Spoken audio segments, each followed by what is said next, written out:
আবারও একটা নতুন ব্লগে তোমাদেরকে সবাইকে স্বাগতম জানাই। তো সেদিন ছিল 10ই ফেব্রুয়ারি।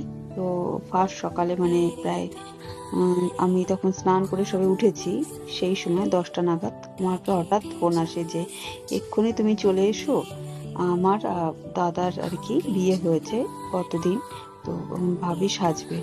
তো এরকম করে তো আমি ভাবছি তখন যে এই শর্ট টাইমের ভিতরে আমি যাব, নিজে রেডি হব, প্লাস তো একটু ঘাবড়ে গেছিলাম। বাট আমি বলে দিলাম ঠিক আছে, আমি এক্ষুনি বেরোচ্ছি। তো আমি প্রায় গুছিয়ে গেছি, বেরোতে বেরোতে আমার প্রায় 11টা বেজে গেছিল, আর পৌঁছাতে পৌঁছাতে 12টা। তো 12টায় গিয়ে আমি তখন এই বউকে রেডি করতে শুরু করি, এবং আমি সাথে সাথে আমি আমার অ্যাসিস্ট্যান্ট আশিকে ডেকে নিয়েছিলাম সেই সময়। সেদিন সত্যি হেল্প হয়েছিল, খুব গিয়েছিল তাই।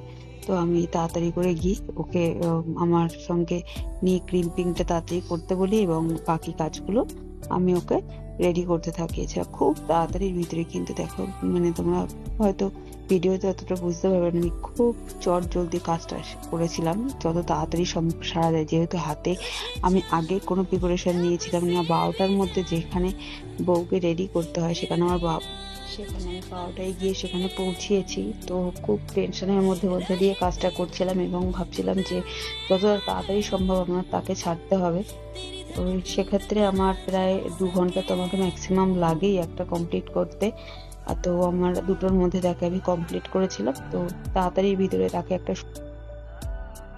চটজলদি খুব একটা তার মনের মতন করে চটজলদি একটা লুক আমি তৈরি করেছিলাম। তো তাদের কিন্তু খুবই পছন্দ হয়েছিল। আহ উম যে যদিও বা তাড়াতাড়ির ভিতরেই কাজ করি না কেন, তবু ব্রাইডের অপছন্দ পছন্দ অপছন্দ সবটাকে মাথায় রেখেই কিন্তু আমাদের কাজটা করতে হয়। তো আজকালকার দিনে কেউ হিজিবিজি বেশি অতিরিক্ত কোনো কিছুই তাদের কারো চায় না, সবাই যে একটু সিম্পলের ভিতরে। তো আমার যে কটাই আমি ব্রাইড সাজিয়েছি না কেন, সবই সিম্পল এবং স্যাটেল লুক থাকে।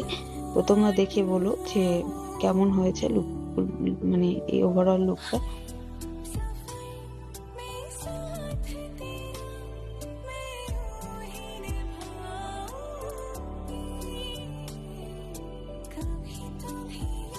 ব্রাইডকে সেই দিন আমি যে মেকওভারটা দিয়েছিলাম সেটা ছিল আলট্রা এইচডি।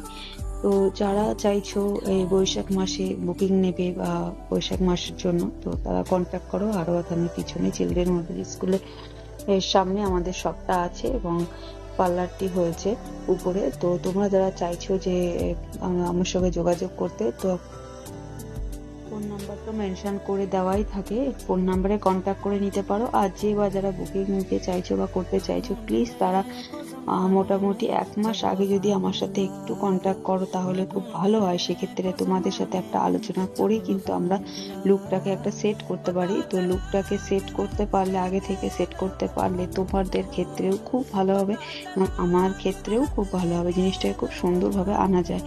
তো প্লিজ সবাই একটু অন্তত 2 থেকে 3 সপ্তাহ আগে বা 1 মাস আগে যদি আমার সাথে একটু তোমরা যোগাযোগ করো বিয়ের, তাহলে কিন্তু আমাদের ক্ষেত্রে খুব সেটা, মানে আমার ক্ষেত্রে বা আমাদের ক্ষেত্রে, তোমাদের ক্ষেত্রেও এটা কিন্তু খুব বেটার হয় জিনিসটা। কারণ আমার যে অ্যাসিস্ট্যান্ট থাকে তার সাথে আমি একটু আলোচনা করে নিতে পারি, এবং তোমাদের সাথেও লুকটা নিয়ে, ওভারঅল লুকটা নিয়ে কিন্তু আলোচনা করেই পুরোটা কাজটা করতে করতে পারি।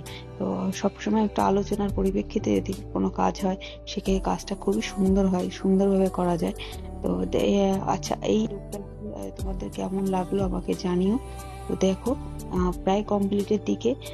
আই মেকআপটা সেদিন আমি একটু গর্জাস রেখেছিলাম, একটু ডার্ক করেছিলাম, একটু রেড দিয়ে, একটু পার্পেল দিয়ে, এবং চোখটাকে খুব সুন্দরভাবে একটু কাজল দিয়ে, এভরিথিং দিয়ে একটু কমপ্লিট করার চেষ্টা করেছি। চোখটা কিন্তু খুব সুন্দর লাগছিল, রেড লিপস্টিকের দিয়ে তার ওভারঅল লুকটাকে কিন্তু আমি কমপ্লিট করেছিলাম। যেহেতু খুব টাইম শর্ট থাকায় কোনো অ্যাডভান্স কোনো লেভেলের কোনো হেয়ার স্টাইল আমি দিতে পারিনি।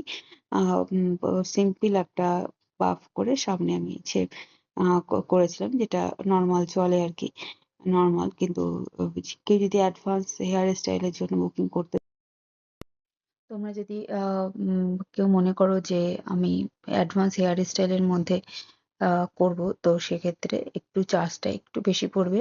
তবুও আমি চেষ্টা করে থাকি সবসময় যে চার্জটা খুব কমের ভিতরে আর কি রাখার। তো তোমরা যদি যেরকম চাইবে সেরকম বাজেটের ভিতরে আমি কিন্তু কমপ্লিট করে দিতে পারবো। তো থ্যাংক ইউ সো মাচ। আজকে এই পর্যন্তই। তো ওভারঅল লুকটা তোমাদের কাছে কেমন লাগলো প্লিজ কমেন্টে জানিও, প্লিজ প্লিজ প্লিজ। আর অবশ্যই একটা শেয়ার করে দিও। Thank you so much.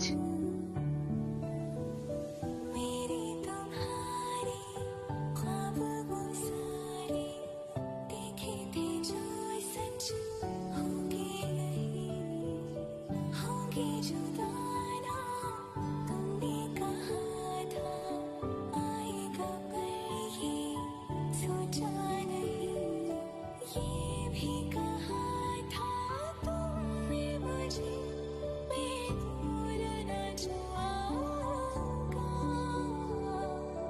कभी तुम्हें याद मेरी आई, राह से मेरी गुजर जाए।